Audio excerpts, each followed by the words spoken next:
ಅವರು ಗ್ಯಾರಂಟಿ ಯೋಜನೆಯಲ್ಲಿ ಮಾಹಿತಿ ಕರೆಕ್ಟ್ ಅಲ್ಲ, ಎಲ್ಲ ಕೊಟ್ಟಿದ್ದೀವಿ. ಇನ್ನು 2 ತಿಂಗಳದಿತ್ತು, ಅದು ಕೂಡ ಸಂದಾಯ ಮಾಡ್ತಾ ಇದ್ದೀವಿ. ಫೆಬ್ರವರಿ ಮತ್ತು ಮಾರ್ಚ್ ತಿಂಗಳದು ಎರಡೂ ಒಂದೇ ಸಾರಿ ನಾವೇನು ಘೋಷಣೆ ಮಾಡಿದ್ರು ಮುಖ್ಯಮಂತ್ರಿಗಳು ಮತ್ತು DK ಶಿವಕುಮಾರ್ ಉಪಮುಖ್ಯಮಂತ್ರಿಗಳು, ಅದರಂತೆ ಇವತ್ತು ಮೊದಲು ಅವರು ಅಕ್ಕಿ ಕೊಡಲಿಲ್ಲ, ಈಗ ಅಕ್ಕಿ ಕೊಡ್ತಾ ಇದ್ದಾರೆ. ಕೊಡೋದ್ರಿಂದ ಅಕ್ಕಿ ತಗೊಳ್ತಾ ಇದ್ದೀವಿ. 2,10,000 ಮೆಟ್ರಿಕ್ ಟನ್ ಫರಕ್ ತಿಂಗಳಿಗೆ ಬೇಕು.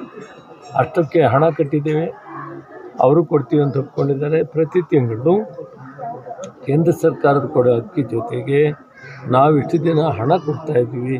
ಅದಕ್ಕೆ ಬದಲು ತಿಂಗಳು ಕೂಡ 5 kg ಅಂತೆ 4,50,00,000 ಜನಕ್ಕೆ ನಾವು ಕೊಡ್ತಾ ಇದ್ದೀವಿ. 1,25,00,000 26,00,000 ಕಾರ್ಡ್ಗಳಿದೆ. ಇದರಲ್ಲಿ ಅಂತ್ಯೋದಯ ಇರ್ತದೆ, BPL ಇರ್ತದೆ, APL ಬೇರೆ ಇರ್ತದೆ. ಈ ಅಂತ್ಯೋದಯ ಮತ್ತು BPLಗೆ ನಾವು ಒಟ್ಟಿಗೆ ಕೊಡ್ತಾ ಇದ್ದೀವಿ.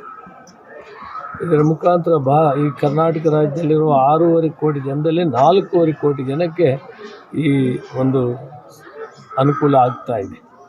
ಇದು ನಾವು ನೋಡಿದಂತೆ ನಡೆದಿದ್ದೇವೆ. ಸನ್ಮಾನ್ಯ ಮುಖ್ಯಮಂತ್ರಿಗಳು ಹೋದ ವಾರದಲ್ಲಿ ನಮ್ಮನ್ನೆಲ್ಲ ಕುಂತರಿಸಿ ಯಾವಾಗ ಕೇಂದ್ರ ಸರ್ಕಾರ ಅಕ್ಕಿ ಕೊಡ್ತಾವೆ ಅಂತ ಹೇಳ್ತಾರೆ, ನಾವು ಅಕ್ಕಿನೇ ತಗೊಂಡು ತಕ್ಷಣ ಅಧಿಕಾರಿಗಳಿಗೆ ಹೇಳಿ ಹಣ ಸಂದಾಯವನ್ನು ಮಾಡಿ ಅಕ್ಕಿಯನ್ನು ನಾವೀಗ ಸರಬರಾಜು ಮಾಡ್ತಾ ಇದ್ದಾರೆ.